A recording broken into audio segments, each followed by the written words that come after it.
I've been arrogant and unruly my whole life, so it was no surprise when on my first day back at the family mansion, the imposter son staged a dramatic fall from the second floor. When my sisters refused to even hear my side of the story and immediately moved to punish me, I looked at my eldest sister, Chloe, demanding an apology and just burst out laughing. It was the funniest thing I'd heard all year. Apologize.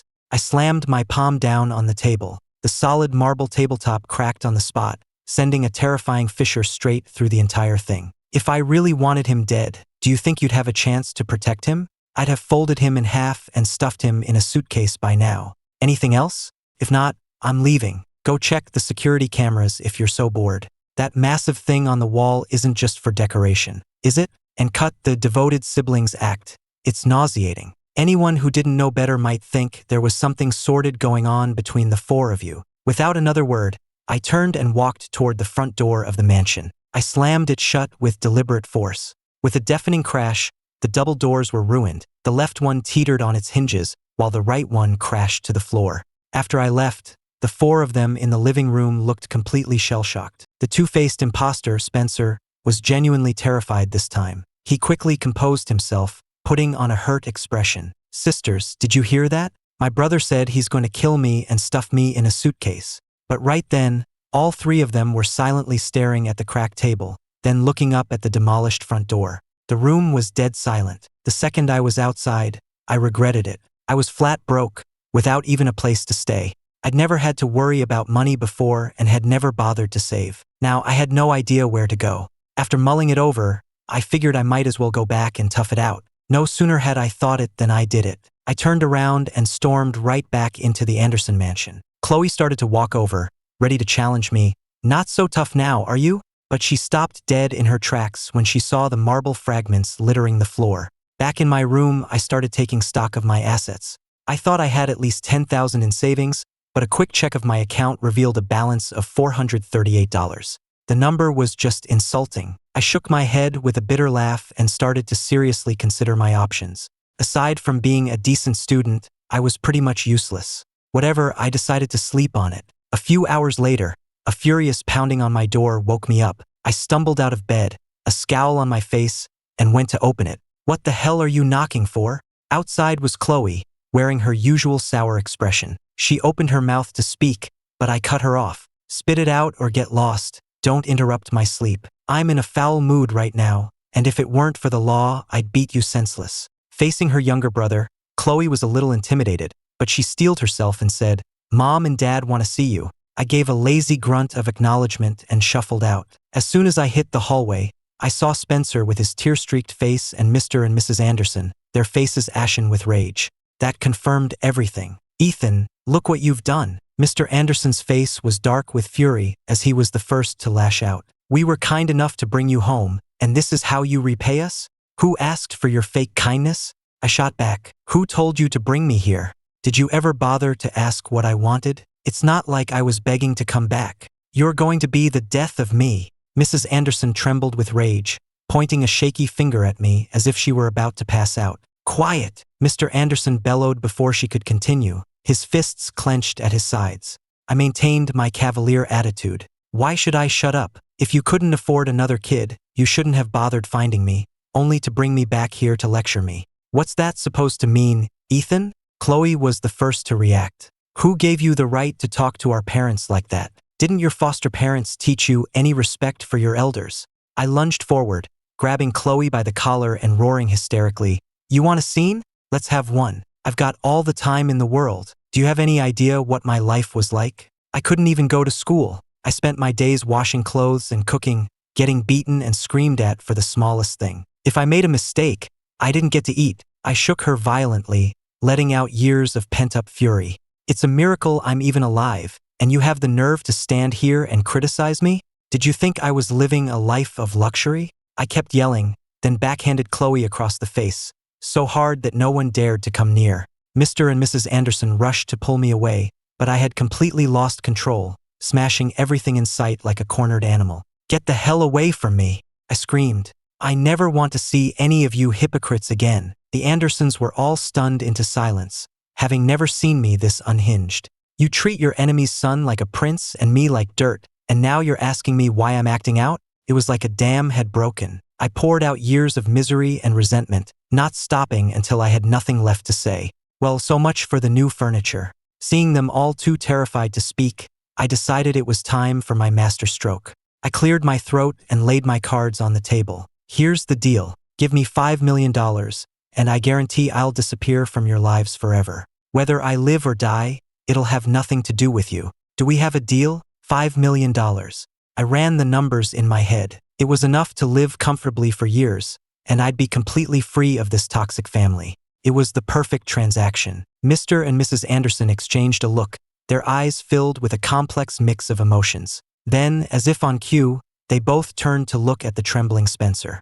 Mr. Anderson thought to himself, if money is what it takes to get this menace out of our lives for good, it's a small price to pay. Fine, $5 million, Mr. Anderson said through gritted teeth, looking like a man at his breaking point. But remember, from this day forward, you have nothing to do with the Anderson family. I don't care if you become a king or a beggar on the street, don't ever come back. He was finally rid of this pest. Asterisk, what could some kid from the sticks ever amount to anyway? He'll be begging for scraps soon enough. Asterisk, that's what I was waiting to hear, I said, a smirk playing on my lips. All right, you get the money, and I'll go with you to the lawyer's office to sign the papers, get it all in writing. But I should warn you, my price is going up. Hearing this, Spencer finally relaxed. He put on a fake, concerned voice. But it's so dangerous for you out there all alone. Are you sure you don't want to reconsider? I gave him a giant middle finger in my head. I couldn't stand his phony act. I raised an eyebrow. Or what, I could stay and watch you all play one big happy family every day. The moment the words left my mouth, every head snapped in my direction, their eyes wide with a look that screamed, "Are you insane?" Madison was the first to snap, waving her hand dismissively. If you're leaving, then leave. Stop wasting our time. The Andersons don't support freeloaders. Terrified I might change my mind, Mr. and Mrs. Anderson quickly added, "We'll give you the money now. Let's go sign the papers immediately." Seeing them in such a panic was deeply satisfying, but I loved money more, so I started to up the price. On second thought, $5 million isn't quite enough. $8 million sounds more appropriate, don't you think? Consider it a family ties clearance sale. This is extortion. Olivia shot up, pointing a finger in my face. Have you no shame? What clearance sale? You're just desperate for money. How much is shame worth? I can sell you some if you'd like, I said, rolling my eyes. Money is king these days. Pride leaves you hungry, shamelessness gets you fed. That's the simple truth. I held up 8 fingers. 8 million, not a penny less. That's the price for my freedom. Non-negotiable. Spencer instantly flew into a rage, barking like a dog whose tail had been stepped on. 8 million? Why don't you just rob a bank? Mom and Dad's money doesn't grow on trees. You don't deserve it. I widened my eyes in mock surprise and slowly held up 2 more fingers. Ah, you just reminded me. 10 million is a much better number. After all, robbing a bank is illegal. Spencer looked like he was about to keep yelling, but Chloe clamped a hand over his mouth, terrified of what he might say next. Mr. Anderson took a deep breath, as if making a monumental decision. 10 million. Now get out. The Andersons can afford it. I nodded, satisfied. Deal. Today was my lucky day. On Monday, just as I walked through the school gates, I saw Spencer getting out of a luxury car. His eyes were filled with scorn. Well, if it isn't the great young master who got kicked out of his own home. You've already cut ties, so why are you still shamelessly showing your face at school? Don't tell me you're still hoping for the Anderson family's tuition money? I grinned back at him. Oh, you've got it all wrong. An opportunity to learn is like a limited edition collectible. You can't just waste it. I know you're the type who doesn't have to worry with your family's fortune, but don't look down on us hardworking types who have to make it on our own. I said this with a broad smile, but as soon as a crowd started to gather, I raised my voice.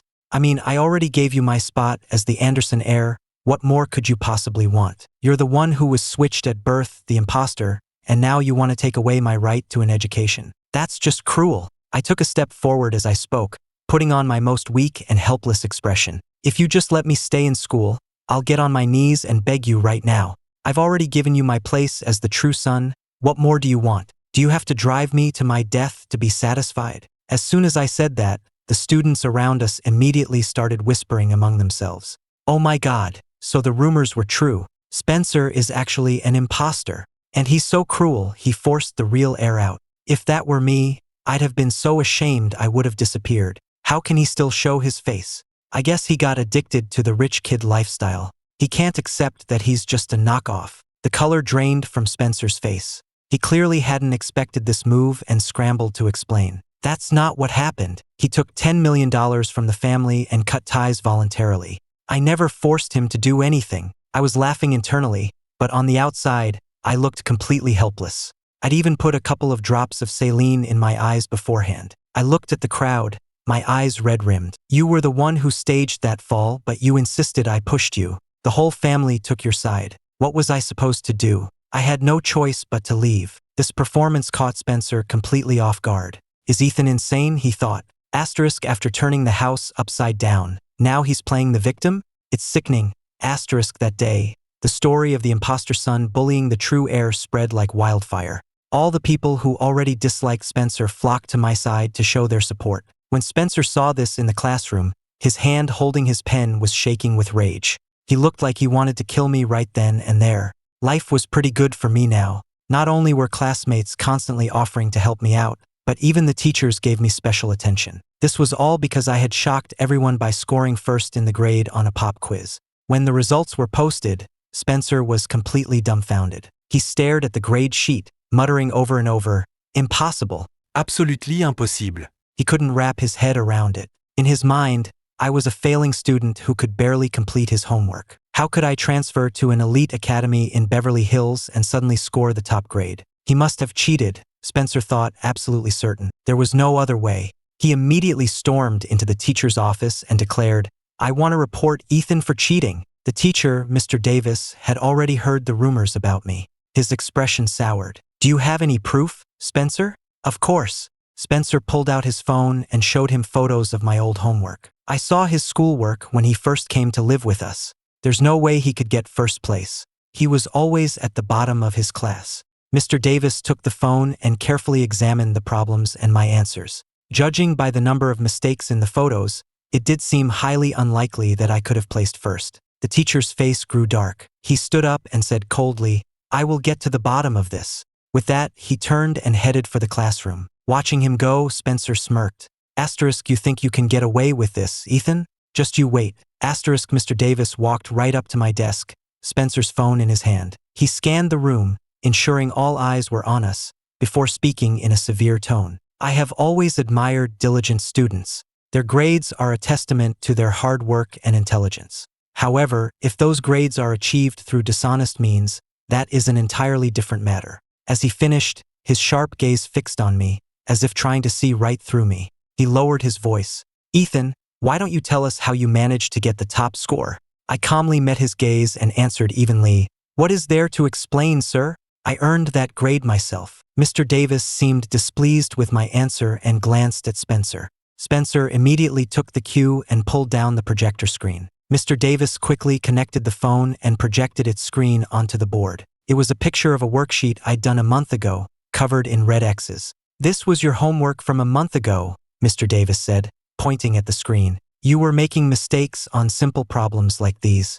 How could you possibly get a perfect score on the exam?" I glanced at the screen, let out a lazy yawn, and gave a dismissive laugh. "Sir, someone else was living my life back then. When I finally got it back, I didn't feel like showing my full potential right away. Is that so unreasonable? Are you really going to judge my abilities based on a single worksheet from a month ago?" Just then, Spencer stepped out from the crowd of students, looking at me with a challenging glint in his eye. "Then prove you didn't cheat." I couldn't help but laugh. I shook my head. "The burden of proof is on the accuser. This has nothing to do with me. I don't need to prove my innocence to anyone. The truth is the truth." "You're just making excuses," Spencer said, pointing at me angrily. "We're not letting this go." He stared at me as if trying to read my mind. "If you're so confident, then take another test. Right here in front of everyone. Mr. Davis can write a new one. If you still get the top score, I'll apologize to you in front of the entire school and pay you $1 million. $1 million. My eyes lit up. I was already calculating how many high-end mechanical models I could buy with that. I was definitely taking this bet. On the outside, however, I remained nonchalant. "You've damaged my reputation. $1 million isn't enough. Make it 2. You agree to that, and I'll retake the test." I was secretly thrilled. Only a child would choose. I wanted it all. The other students were taken aback by my confidence and started whispering amongst themselves. Some thought I was being arrogant, while others were just amazed at the amount of money on the line. $2 million was an insane bet, Spencer sneered. And if you don't get first place, you have to leave the school and never show your face here again. And I mean, you have to literally roll out the gates. His voice dripped with malice. I just smiled, completely unfazed. You'd better get that 2 million ready.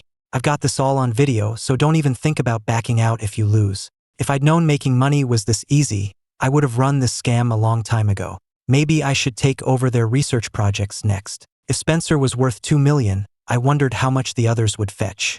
Anderson family ATM number 1 was online. It wouldn't be long before numbers 2, 3, and 4 were ready for a withdrawal. As I was thinking this, the 3 Anderson sisters, Chloe, Olivia, and Madison, all shivered simultaneously somewhere else, feeling as if something terrifying had just targeted them. The sudden chill made them uneasy. They all glanced at the thermostat, assuming the AC was just set too low. For $2 million, I agreed to take the test alone. Honestly, I didn't need to prove anything to anyone, but Spencer was a fool with more money than sense, practically begging me to take it. It would have been rude to refuse.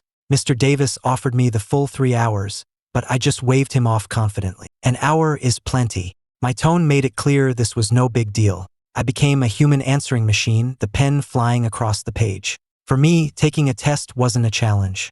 It was a pleasure. I mused that I should have learned business from my real mother. Making money was even easier than this. Still, I focused, finished the entire exam in record time, and then leaned back, admiring my work. I could practically see the $2 million waving at me. A crowd of onlookers gathered outside the classroom, anxiously awaiting the results. Suddenly, the teachers grading the test shot up from their chairs, exclaiming in unison, "Ethan is an absolute genius." Spencer rushed over and snatched the test paper from their hands.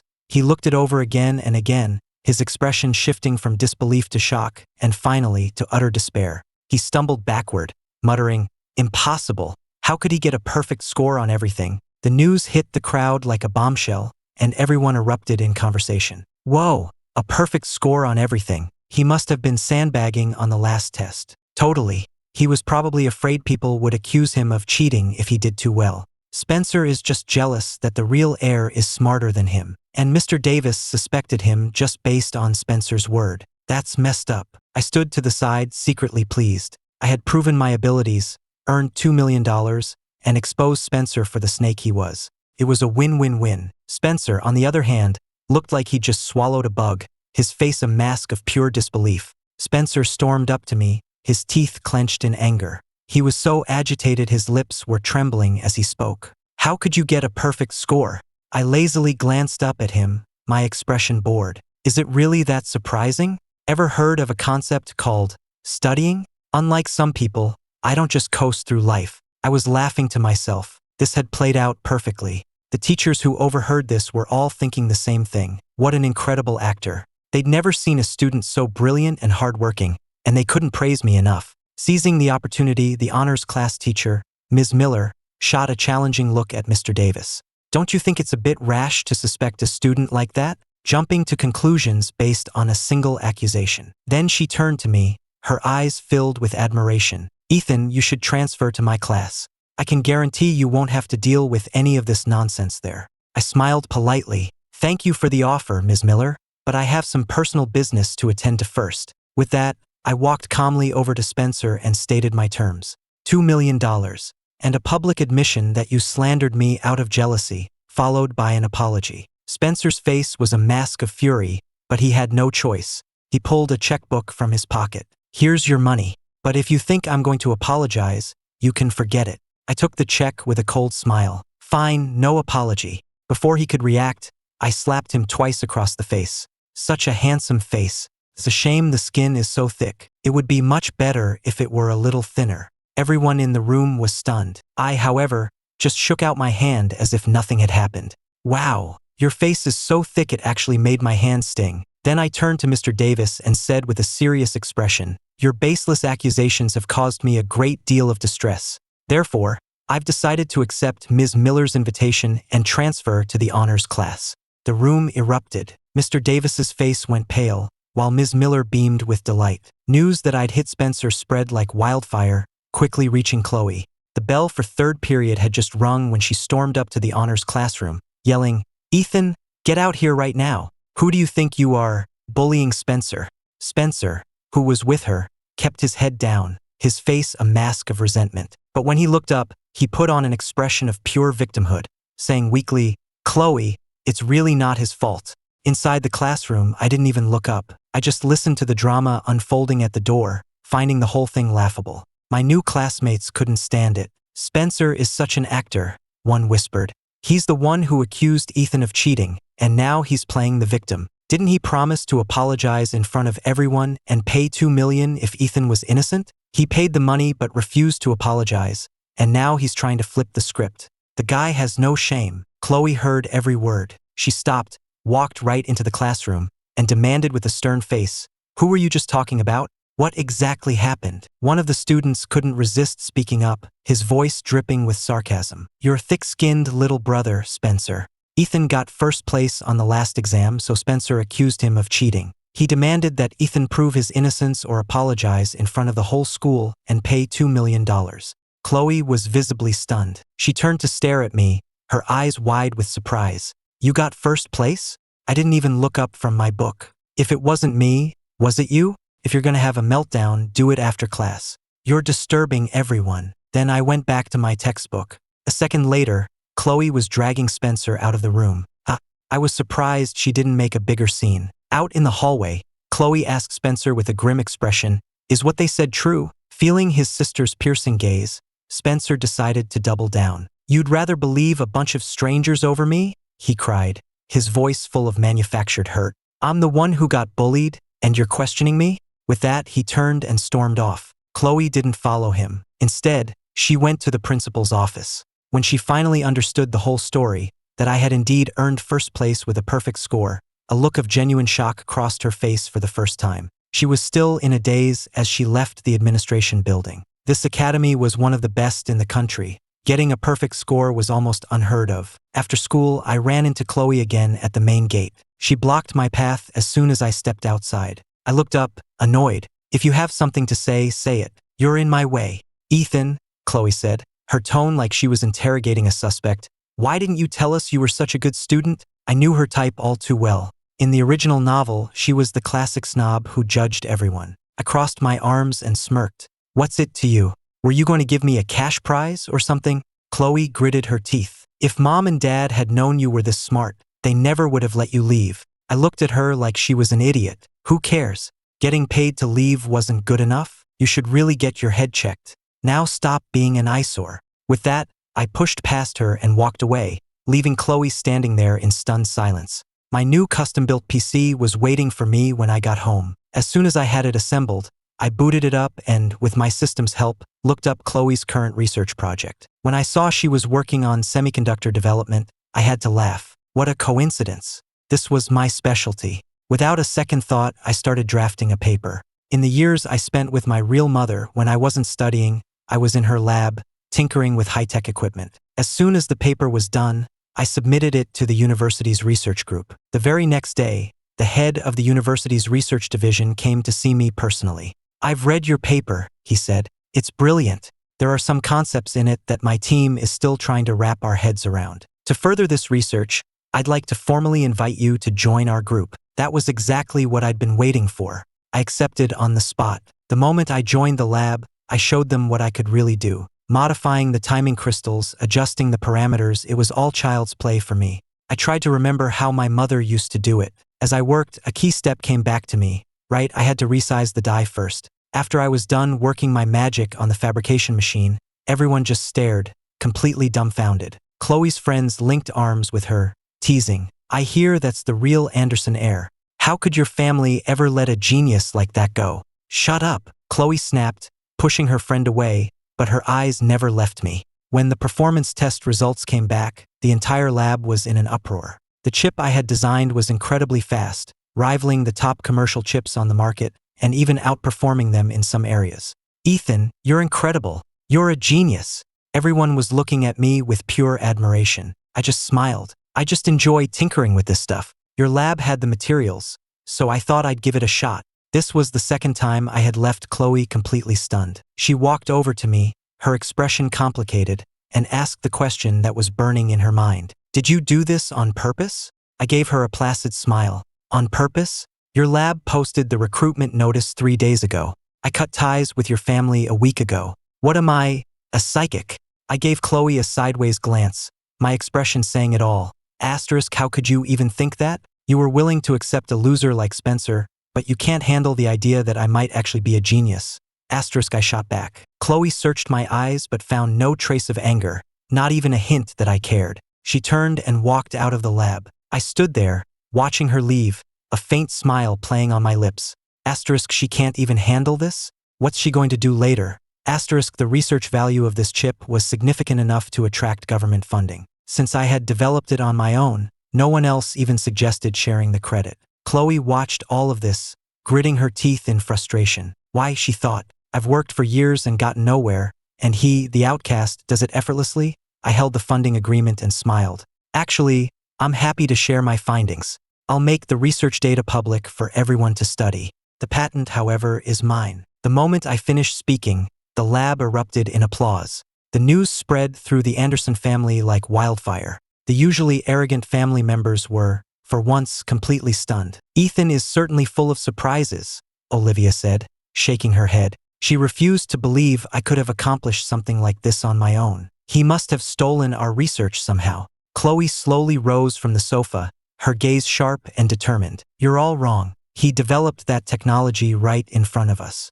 It was his achievement and his alone. It has nothing to do with any of us. Madison's eyes went wide. Are you saying that kid from the sticks actually knows what he's doing? Mr. Anderson's face was as dark as a thundercloud. If he's so capable, why didn't he show it before? His tone was thick with suspicion. Mrs. Anderson snorted. So what if he's capable? Does he think he can just walk all over us now? Chloe glanced around the room, her voice calm but firm. His other recent patent applications have government backing. If this research pans out, this one chip design could be worth $4 billion.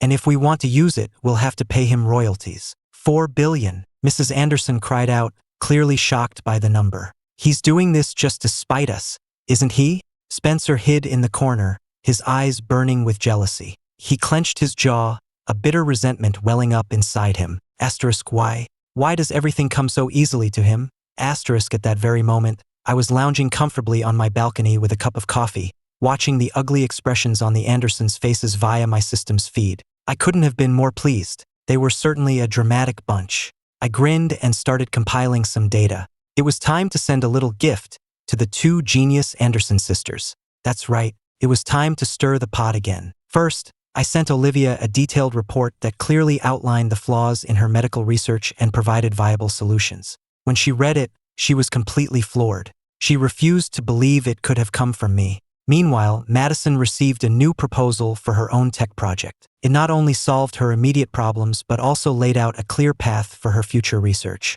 She read it over and over, her eyes wide with disbelief. Her opinion of me was changing rapidly. When the rest of the Anderson family found out, they were once again left speechless. So, when the three Anderson sisters cornered me at the school gate again, I wasn't the least bit surprised. Well, what are the three princesses doing here? I teased, my eyes glinting with amusement. I'm busy right now. If you have something to say, you can wait until after school. And even then, it'll depend on my mood. I turned to walk away. Olivia jogged to cut me off. Don't play dumb, Ethan. You know exactly why we're here. I had to hide a smile, putting on my most innocent expression. I just thought it was a waste of the university's funding to give it to you. It would be much better spent on a top student like myself. Madison's face flushed with anger. I continued to needle them. What? Did I say something wrong? The three of you have the best resources, all thanks to your family, and yet you're constantly complaining about hitting a bottleneck in your research. TSK, tisk. Madison's expression was grim. If you were this capable, why didn't you say so before? You could have stayed with the family. What's your game here? I rolled my eyes. And you would have believed me? Besides, I have nothing to do with the Anderson family anymore. Why are you even talking to me? Don't tell me you want me to come back and save the family name. Madison was speechless. There is no we, I said, waving my hand dismissively. Go find your precious little brother. He's the hope of the Anderson family. I'm just a footnote in your story. I glanced at my watch. I don't have any more time to waste on you. I've already lost 3 minutes. Time is money. The three Anderson sisters just looked at each other, speechless. I was already walking away, not once looking back, leaving them with nothing but the sight of my retreating back. Madison started to go after me, but Chloe held her back. That's enough, Madison. Don't embarrass yourself further. Her own gaze, however, followed me as I walked away, her expression unreadable. Madison struggled against her sister's grip. Let me go, Chloe. That jerk is too arrogant. I'm going to teach him a lesson. Chloe was unfazed. Are you sure you'd be teaching him a lesson? Or would you just be making a fool of yourself? How can you say that? I'm your sister. Madison protested. And even sisters have to face reality, Chloe said, letting her go and turning back towards the campus exit. Let's go home and figure out our next move. Olivia walked over, frowning. Chloe, Madison, how much of what he said do you think is true? The question made her think back to everything that had happened. I don't know, Chloe said, shaking her head. But if he's not lying, then, have we been wrong about Spencer all these years?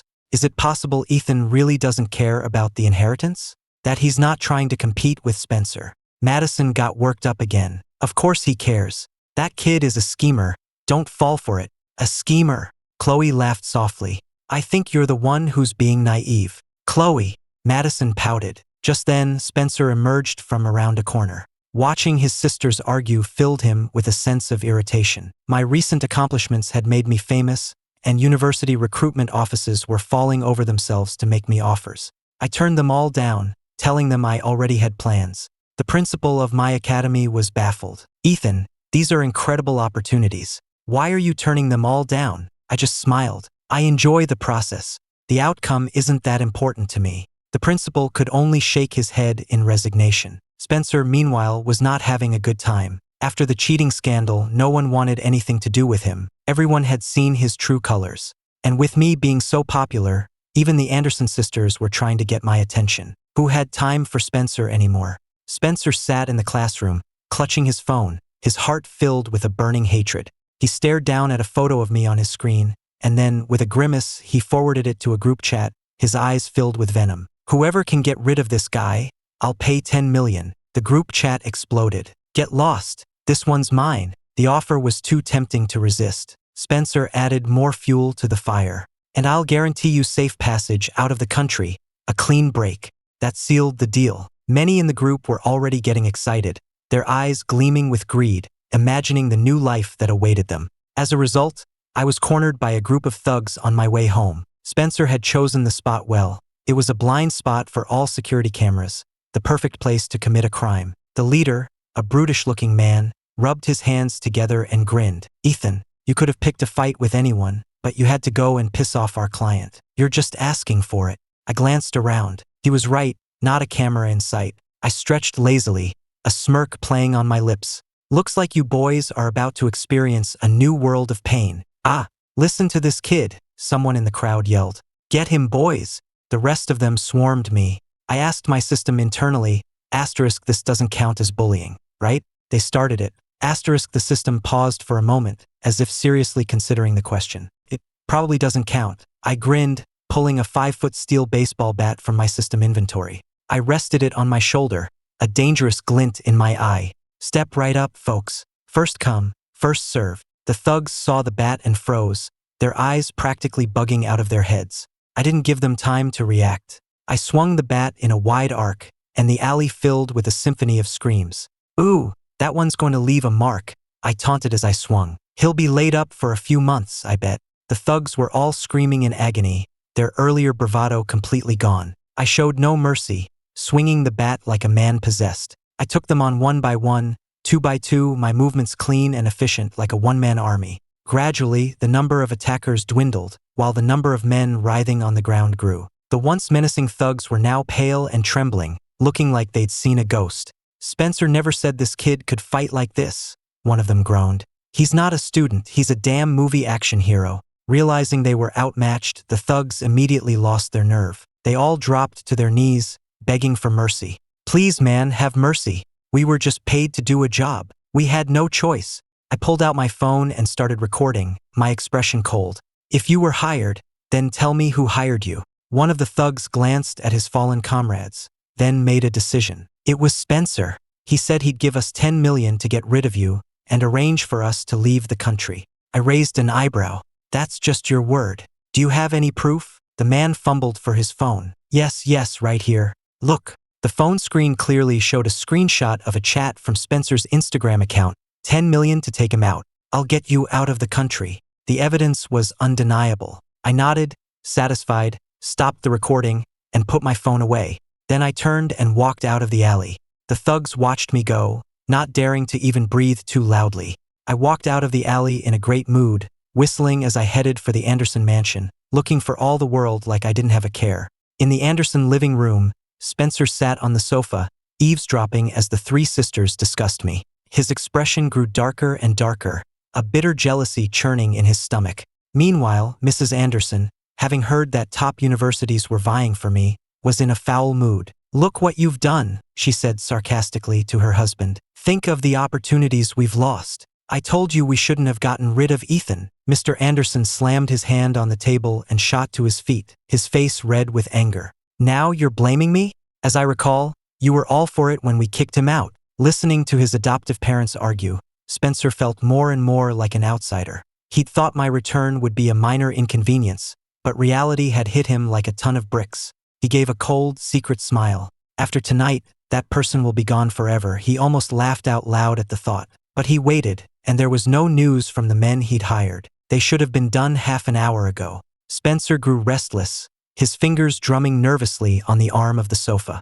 Suddenly, with a tremendous crash, the front door of the mansion was smashed off its hinges, sending the crystal chandelier above swinging wildly. Spencer looked up in terror to see me standing in the doorway, baseball bat in hand, a playful, menacing look on my face. Oh good, you're all here. Saves me the trouble of making individual house calls. I stepped onto the fallen door, the wood groaning under my weight. Every creak seemed to echo Spencer's own fear. My expression was pure provocation. Spencer, I've come to play. The color drained from Spencer's face, his earlier confidence evaporating in an instant. His lips trembled. How are you back here in one piece? I sent so many men. The words tumbled out before he could stop them. My gaze swept across the room, landing on each of their faces like a spotlight, before finally settling on Spencer. I hear you paid a lot of money to have me taken care of. Too bad it was all for nothing. A dangerous smile played on my lips, a fire in my eyes. And now,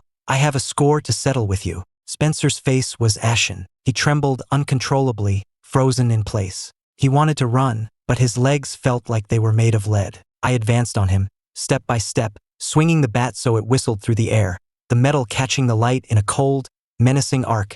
Ever heard the expression, losing it all in one go?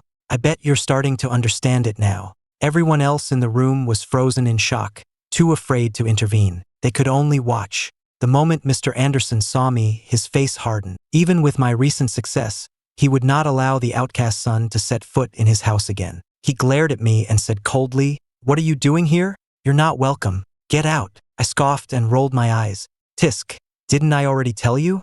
I'm here to collect a debt. With that, I strode over to Spencer, grabbed him by the collar and hauled him to his feet. With the bat in my other hand, even the three sisters, who always rushed to his defense, didn't dare to move. Olivia tried to intervene. "Ethan, let's just talk about this."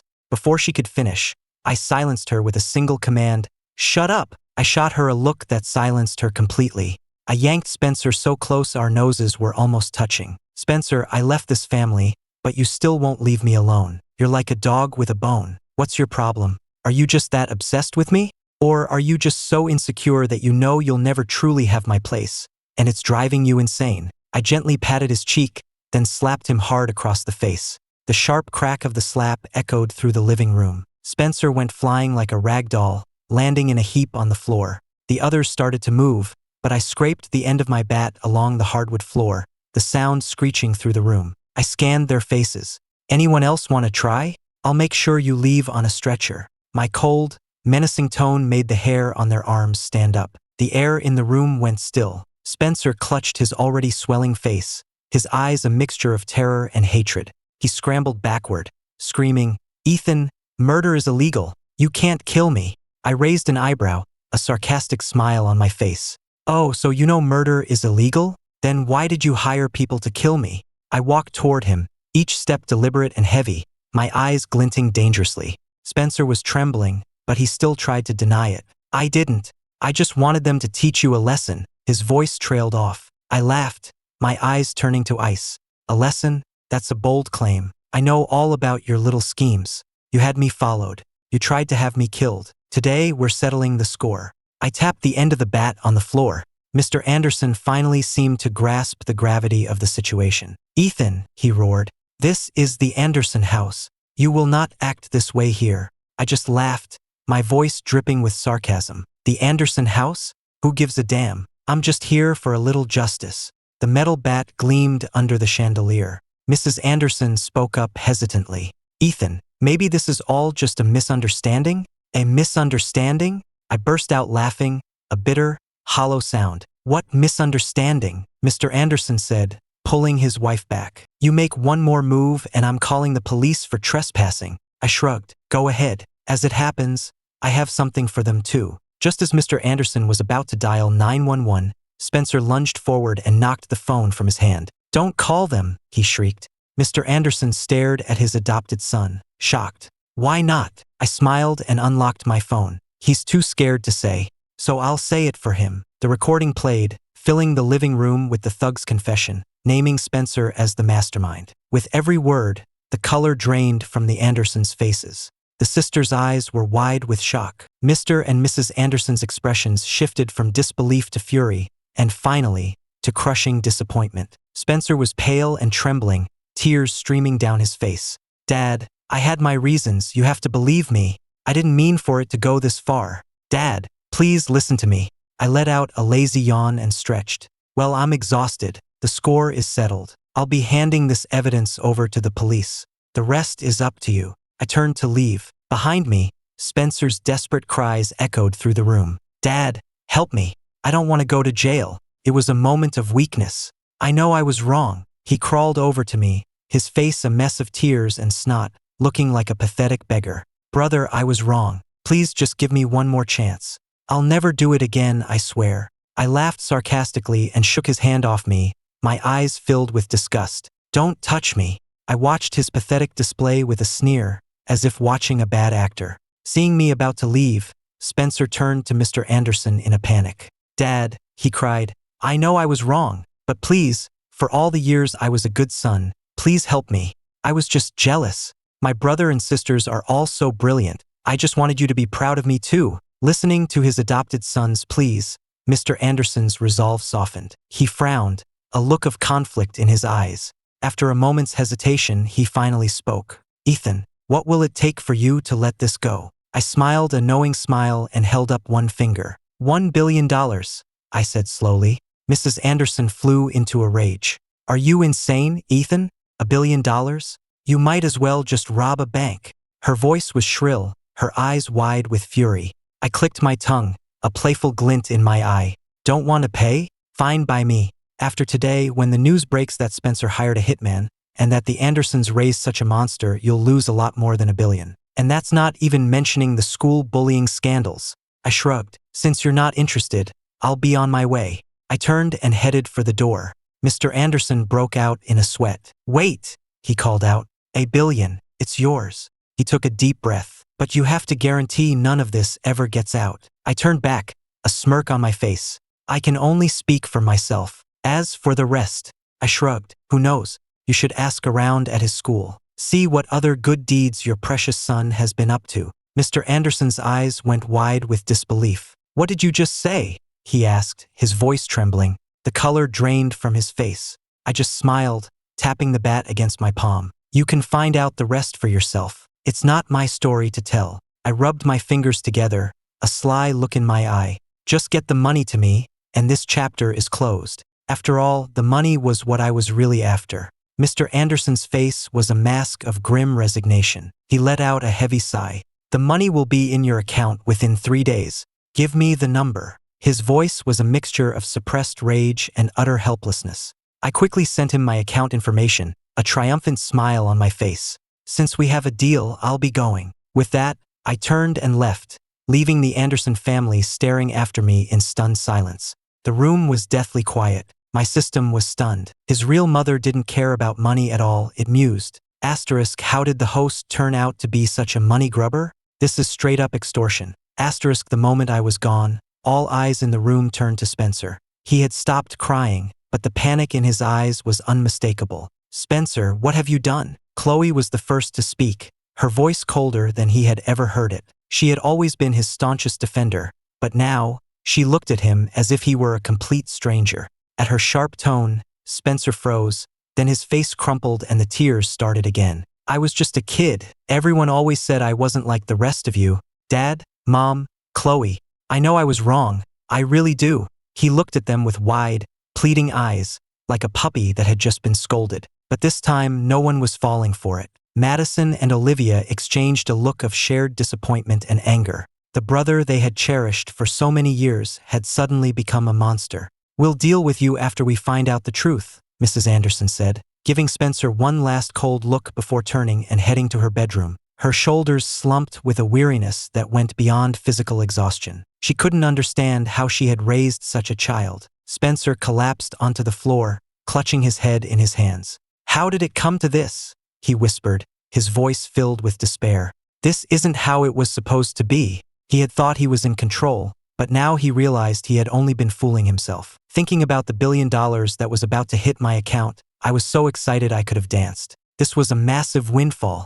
I couldn't help but hum a celebratory tune, a new spring in my step. Suddenly, the system's voice echoed in my head. Host, Spencer's corruption level has just increased by 20 points. I just scoffed, a sarcastic smile on my face. Him? The original Ethan went through hell and never broke. This guy faces one little setback and he's ready to become a supervillain. I shook my head in disgust. It's pathetic.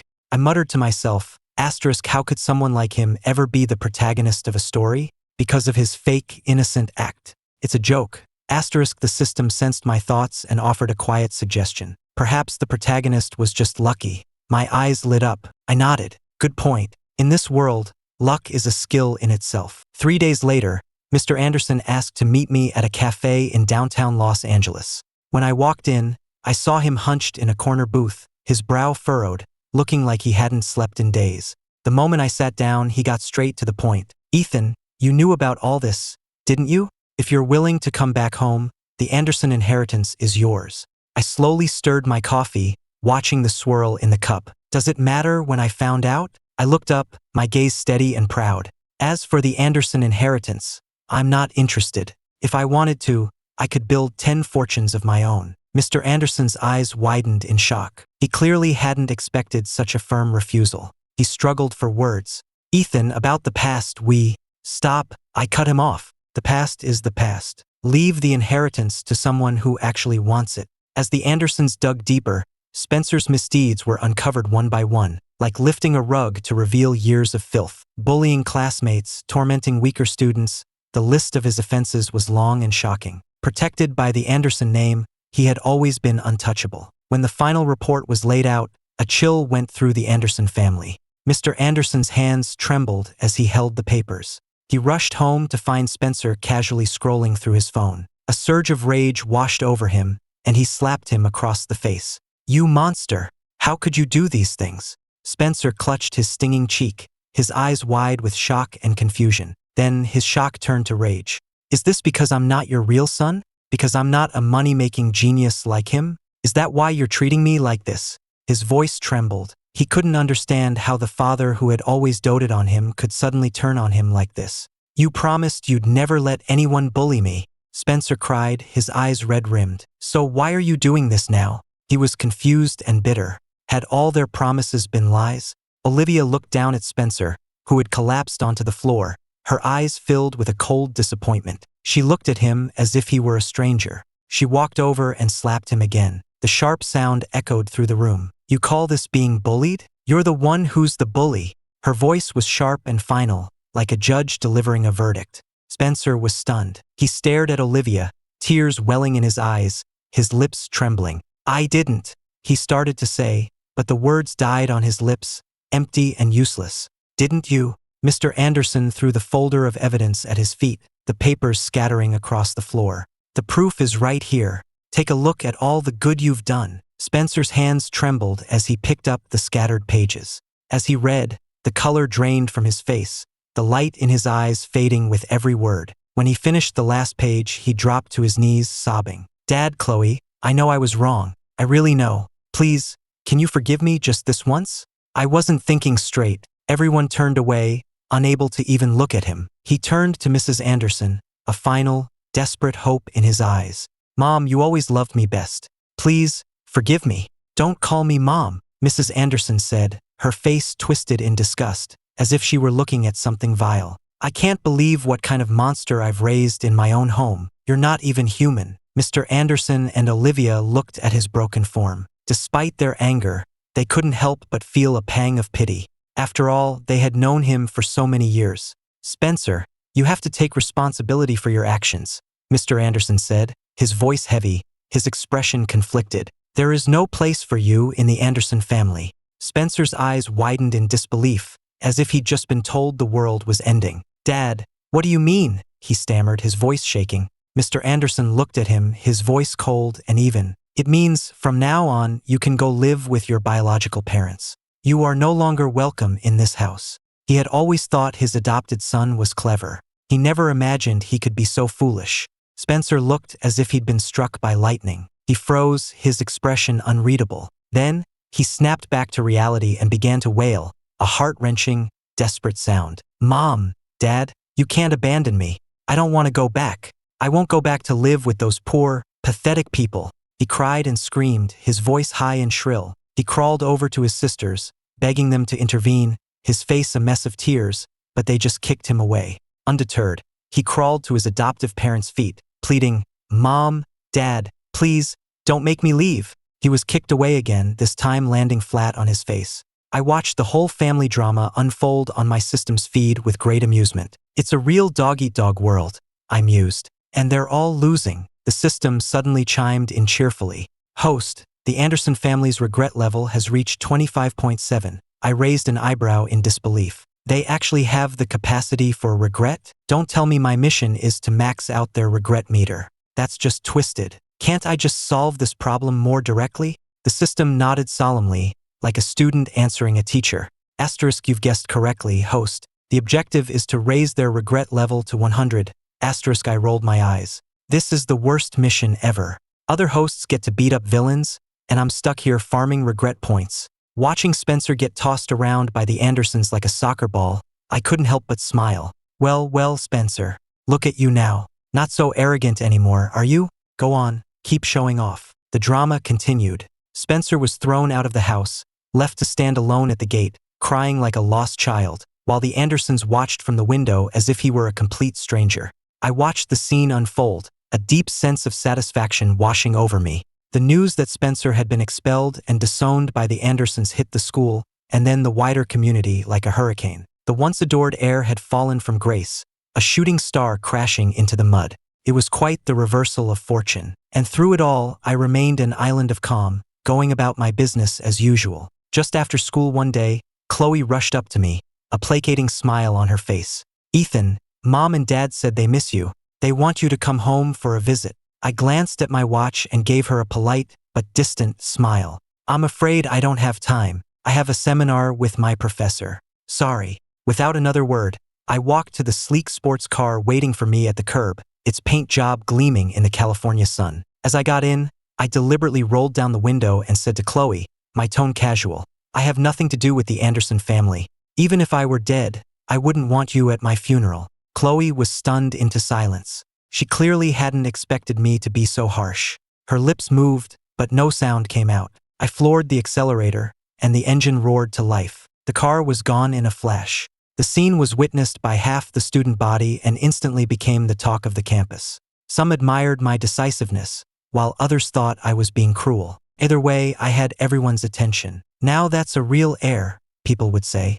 Handsome, brilliant, so much better than that Spencer. I, of course, was completely oblivious to my newfound fame, focused only on getting to my professor's seminar on time. Halfway through the meeting, the system's voice popped into my head. Asterisk host, the Andersons are planning a belated birthday party for you. They're trying to figure out how to get back in your good graces. Asterisk, I couldn't help but sneer. They ignored me when I was nobody, I muttered under my breath. Now that I'm successful, they're all over me. Such hypocrites. Just then, my professor mentioned an overseas research project. He scanned the room. Any volunteers? I immediately raised my hand. I'll go. The professor was pleasantly surprised. Excellent. With you on the team, Ethan, I'm sure this project will be a great success. I smiled, but inside I was already calculating. This was the perfect way to avoid the Andersons and make them sweat a little. The professor had his assistant arrange the paperwork immediately. I packed my bags, and by that afternoon, I was on a private jet, heading overseas. Looking out at the clouds below, I felt a sense of profound relief. The Andersons, meanwhile, were in the midst of planning my party, decorating the venue, and buying expensive gifts, all with looks of eager anticipation on their faces. The next day, they showed up at the academy, only to be told I had left the country. What? He left the country? The three sisters stared at each other, completely dumbfounded. The principal looked at them, confused. Didn't Ethan tell you? He left with his professor last night. The three sisters just shook their heads, a bitter taste in their mouths. It felt as if they had lost the best of their family, and the feeling was worse than they could have imagined. My time abroad was like a vacation, relaxing and carefree. After all, I'd spent years traveling the world with my mother, so I was used to different cultures, and my English was flawless. Communicating with the locals was no problem at all. I had come to the US for an academic exchange, but the moment I arrived, the other party tried to steal my patent, using all sorts of flimsy excuses to try and detain me. I'd seen these kinds of dirty tricks before. I had to laugh. Do they really think I'm that easy to push around? I was prepared for this. I had a contingency plan in place. And sure enough, the day they tried to make their move, all the evidence they had fabricated against me mysteriously vanished. They were left with nothing. I not only walked away clean, but I also taught them a valuable lesson. Some people are not to be trifled with. A week later, my research was complete, and I returned to the States. Before I left, I made a detailed note of everyone involved in the scheme. I would be settling the score with them later. After all, I'm known for holding a grudge. The moment I stepped off the plane at LAX, I was surprised to see the entire Anderson clan waiting for me. They were all smiles, acting as if we hadn't disowned each other. Their performance was so good, they deserved an Oscar. Ethan, you're finally back, Mr. Anderson said, putting on his best, caring father act. You must be exhausted. Come on, let's get you home so you can rest. Looking at their phony smiles made me sick to my stomach. I sneered. What's this? You suddenly remembered you have a son? Or did you forget we cut ties a long time ago? Mrs. Anderson quickly chimed in with a forced smile. Ethan, that was all a misunderstanding. A family can't just break apart. That's right, Ethan, Chloe added, her eyes pleading. We all missed you so much. Olivia spoke softly. We investigated what happened. We know you didn't push Spencer. We're sorry. Madison walked over, her expression unreadable. We're sorry, Ethan. Looking at their awkward, desperate faces, I couldn't help but laugh. Members of the Anderson family? I said, my voice light but every word a dagger. Do you need me to remind you of what you said to me the last time we spoke? Just then, my professor, Dr. Evans, came to my side. He immediately sensed the tension and frowned. Ethan, is everything all right? He asked quietly. His voice was filled with genuine concern. I looked at him gratefully, a small smile playing on my lips. Yes, actually, if you wouldn't mind. I gestured to the Andersons, my voice turning to ice. These people have nothing to do with me. We severed our relationship a long time ago. The moment the words left my mouth, the Andersons' faces fell. They looked like they just swallowed poison. Mr. Anderson started to protest, but a government agent stepped forward, blocking his path. Sir, please do not disturb Mr. Anderson or the professor. They are currently under federal protection. I suggest you recognize the situation for what it is.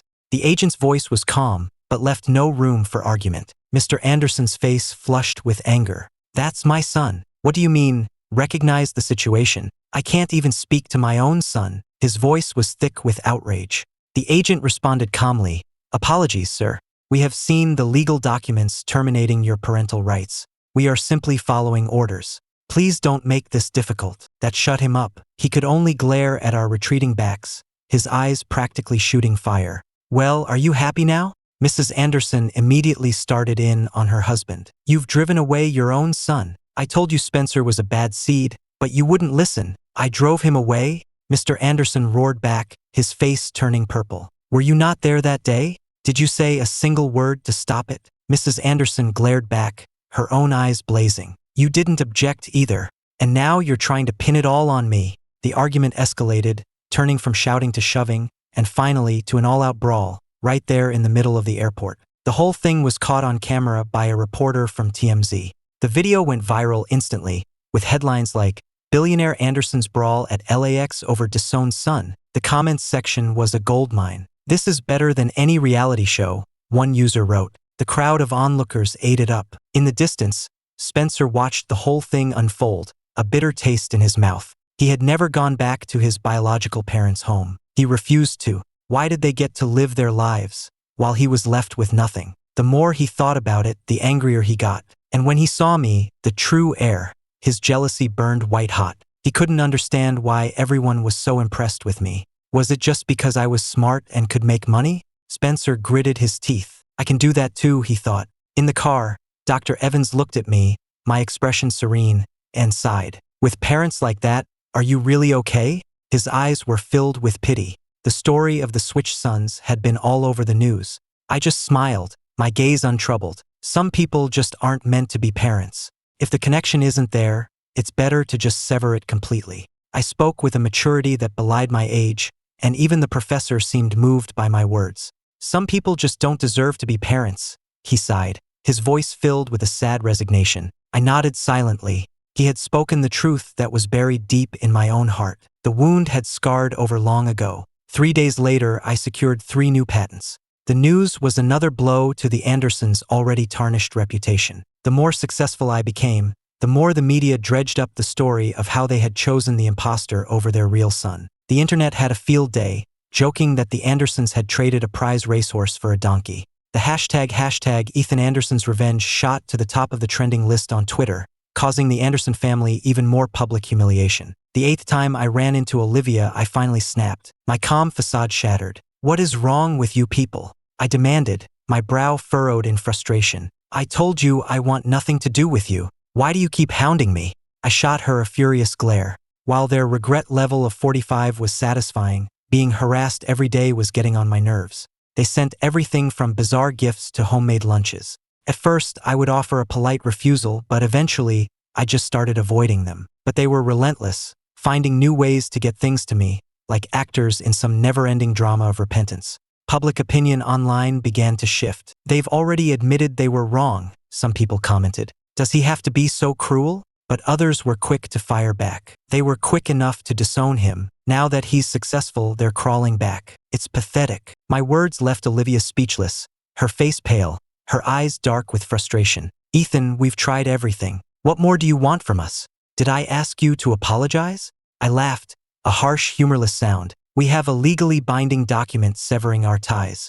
Do you not understand English? Their logic was so twisted it was almost funny, as if I was the one forcing them to put on this show. After Olivia left, thoroughly dejected, I turned and spat on the ground. The moment she walked in the door, Mrs. Anderson rushed to meet her, holding a container of food. Did your brother take it? Olivia threw the container on the floor with a loud clatter. Stop fooling yourself. Mrs. Anderson rushed over, looking at the spilled food with a pained expression. That's your brother. Can't you show a little more concern? What's the point of caring now? He's gone. Who are you putting on this show for? This isn't concern, it's harassment. If you want to give him something, do it yourself. I'm done. Olivia stormed upstairs, her footsteps echoing through the house.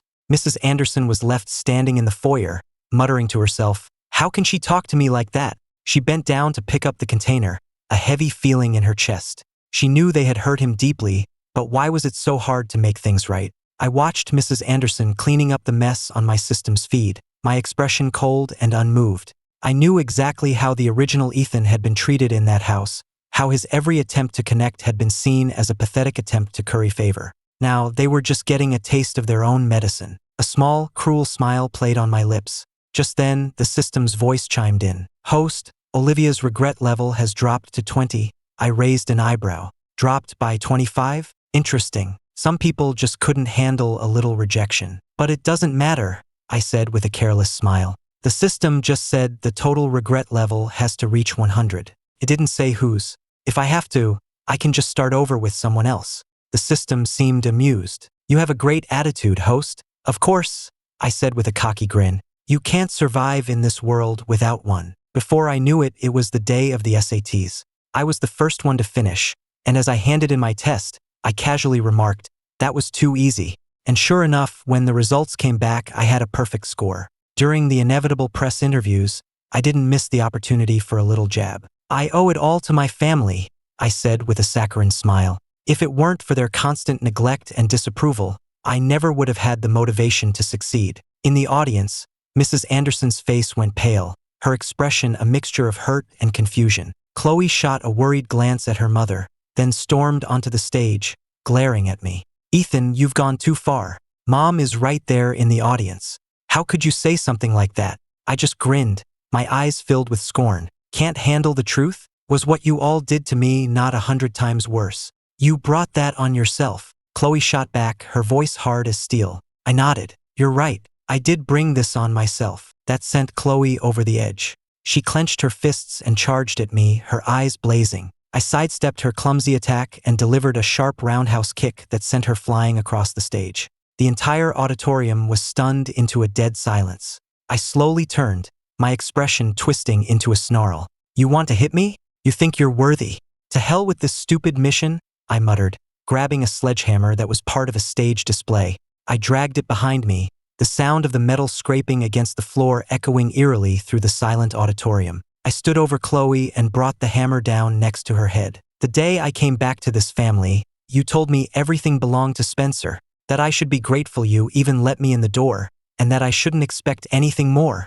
I brought the hammer down again, and Chloe let out a blood-curdling scream. The audience was frozen in shock. No one had expected this. Have you forgotten? I sneered, my eyes filled with contempt. Just then, Olivia and Madison rushed onto the stage to stop me. But before they could say a word, I swung the hammer at them, sending them both to the ground, writhing in pain. When Spencer framed me, you all believed him. When I needed you, where were you? My voice echoed through the auditorium, each word a dagger. I let out a raw, guttural scream that echoed through the hall. Then I fell upon the three of them, a flurry of fists and feet, not stopping until all three were unconscious. My eyes were filled with a demonic fury. I slowly turned to face Mr. and Mrs. Anderson in the audience, my gaze a torrent of pure hatred. Your family? I want no part of it. Every word landed like a hammer blow. Bother me again, and I'll kill you. With that, I turned and walked away, leaving a scene of chaos and a terrified audience in my wake. The air was thick with a suffocating silence. The system was practically sputtering. Host, what are you doing? The mission was to make them regret their actions, to set up a dramatic reconciliation. I blinked innocently. I am doing the mission, making them regret ever messing with me? That counts as regret, doesn't it? The system was speechless. But this is a complete deviation from the main plot. Deviation? I sneered. Can you unshit after you've taken a shit, just by apologizing?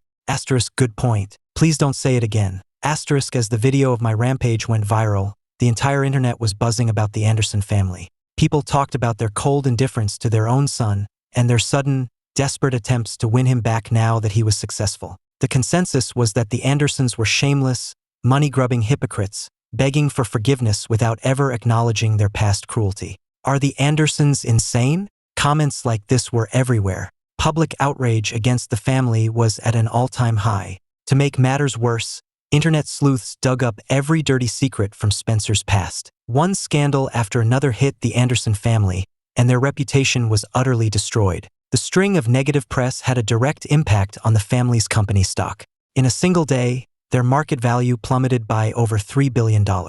Watching all this unfold, I couldn't help but smile. This was real, tangible revenge, and it was deeply satisfying. I pointed to the system's data feed. See? What's the point of them just saying they're sorry? You have to make them feel it where it really hurts, their wallets. The system looked at the data, a sense of resignation in its tone. It had seen this coming, but it still wasn't used to my methods. Fine, it conceded. You're right. No wonder the veteran systems always said your best bet was to just shut up and watch the host do their thing. It was true. I've been with this host through so many worlds, the system thought, and I was still naive enough to think he might change. But just then, something incredible happened. The regret level of the entire Anderson family suddenly shot up to 80. The system was flabbergasted. Host, how did their regret level jump so high, so fast? I just smiled, a knowing glint in my eye. Just you wait. Empty apologies are worthless. True regret only comes when you lose something you value. Right now, they're regretting not believing the original Ethan, not treating him better. And that's why the numbers are going up. The process doesn't matter. Only the result. I crossed my arms, feeling completely in control. I was lounging in the rooftop garden of my penthouse apartment, lazily soaking up the sun. The light filtered through the leaves, dappling my skin. I idly flipped through a magazine, the pages rustling in the gentle breeze. The distant sounds of city traffic were a world away from my tranquil oasis. Every now and then, I'd glance in the direction of the Anderson estate, watching their public implosion with a growing sense of satisfaction. The protagonist is heading your way, the system's voice suddenly announced, shattering the peace. I raised an eyebrow and tossed the magazine aside. Let him in. A few moments later, Spencer burst through the door. He found me standing in the center of the living room, my arms crossed, a look of contemptuous amusement on my face that said, "About time you showed up." Spencer was live streaming. He planned to use this confrontation to clear the Anderson family's name and reclaim his position as their son. He stood in the doorway, his phone's camera trained on me, ready to capture every moment. He pointed a finger at me, his voice sharp with accusation. "Ethan, this is all you're doing, isn't it? You're just trying to make the family pay for taking my side." If he could just get me to admit it on camera, he thought, he might have a chance of getting back into the family's good graces. I just laughed, my voice calm and dismissive. Cause trouble for the Andersons? I don't have time for that. I'd rather be reading a book or filing another patent. I turned, walked over to the sofa, and sat down, looking at him with a mocking expression. Maybe you should think about all the wonderful things you've done. The bullying, the tormenting, that was all you, Spencer. It had nothing to do with me. Spencer was speechless. The viewers on his live stream started to comment furiously. Every word I said was a dagger, twisting in his deepest wounds. He was suddenly struck by the realization of how foolish and shameful his actions had been. I watched him, a detached observer, feeling no anger, only a cold, mocking amusement. I knew in that moment that I had already won. If you really want to save the Anderson family's reputation, I continued, I suggest you start by taking a long, hard look in the mirror. Then maybe you can do something to actually atone for your sins. I stood in the center of the spacious living room, a mysterious violet light glowing in my eyes, a manifestation of my deepest power.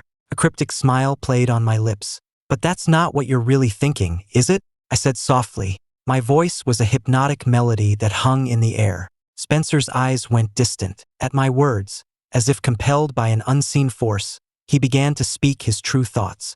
His expression twisted, his eyes taking on a feverish, obsessive gleam. I did nothing wrong. I just did what had to be done, he snarled. That kid I bullied deserved it. He was trying to seduce my fiancée. What was I supposed to do? His voice was thick with a resentment that suggested the boy was the source of all his problems. He suddenly burst out laughing, a wild, unhinged sound. And all those classmates always saying how I wasn't like my sisters, how brilliant they were. They were just saying I wasn't the real heir, weren't they? His laughter echoed through the empty room, chilling and distorted. His face grew darker, more menacing. I was merciful enough not to kill them, and they still dared to talk, he hissed. After I'm done with that bastard Ethan, I'll take care of them, one by one. His voice was cold and flat, as if he were talking about squashing insects. He dissolved into another fit of hysterical laughter. And those idiots, the Andersons, all I had to do was pretend to be the victim, and they immediately believed that loser Ethan was the one behind it all. They're so stupid it's almost funny. His laughter filled the room, a final, damning insult to the family that had taken him in. But as the last of his laughter died away, a look of dawning horror crossed his face. He stared at me, his eyes wide with terror. What did you do to me? Why did I say all that? His voice was a panicked whisper. I just smiled and pointed to the grandfather clock behind him. I hypnotized you, of course. Made you tell everyone what you were really thinking. My voice dripped with sarcasm. The live stream chat exploded. Hypnosis. That explains why he said all that crazy stuff. Spencer is seriously twisted. The real heir is a total badass.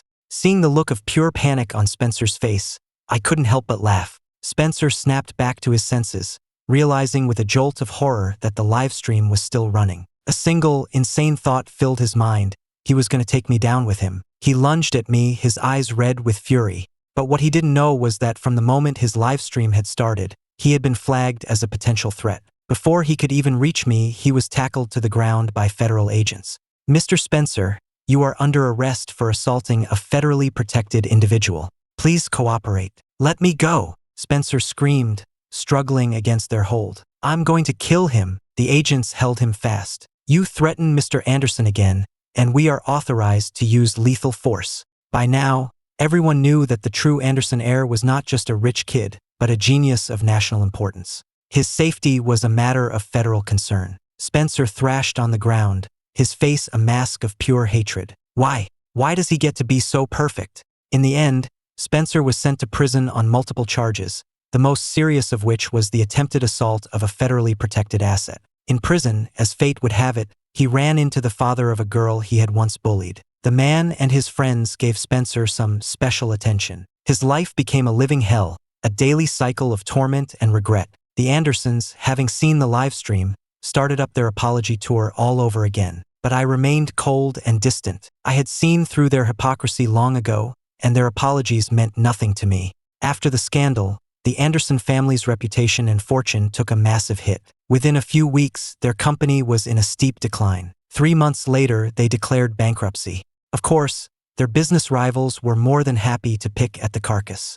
As for me, my talents earned me a spot at a prestigious national research institute, where I began a new chapter of my life. When the Andersons saw how successful I had become, they were consumed with regret. When the systems panel showed their regret level had finally maxed out, I just smiled. Everything had gone according to plan. And with that, I left that world behind without a second glance. When the original Ethan opened his eyes again, he was back in his world, but everything was different. The room was the same, but his mind was now filled with the vast knowledge and experience I had left for him. It was as if he had been given an unbreakable shield and an unstoppable sword, filling him with a confidence and power he had never known. He took a deep breath, feeling the vibrant reality of his new life. He accepted this unexpected gift, knowing it was a chance to start over, to live the life he was always meant to have. Ethan decided to continue on the path I had set for him, but this time, he would use the knowledge I had given him to face the world with a new maturity and wisdom. He knew that, with this new power, he could forge a brilliant future for himself. As time went on, Ethan settled into his new life. One day, he ran into the Andersons on the street. They were a shadow of their former selves.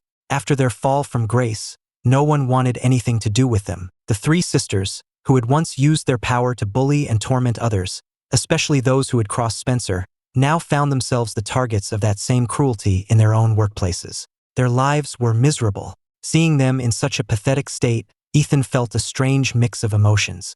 He didn't approach them, didn't offer a word of comfort or scorn. He simply turned and walked away. He understood that everyone has their own path to walk, and his was leading him far away from them. Not long after, the Anderson family vanished completely. Ethan didn't ask why. He only found out later that Spencer's biological parents, driven mad with grief over their son's brutal death in prison, had broken into the Anderson estate one night and murdered them all. The news left him with a strange, unsettling feeling. To think that the once mighty Anderson family had come to such a tragic end. Life was truly unpredictable, but that was all in the past. It had nothing to do with him anymore. What mattered now was the future, the new life he would build for himself with the gifts I had left him.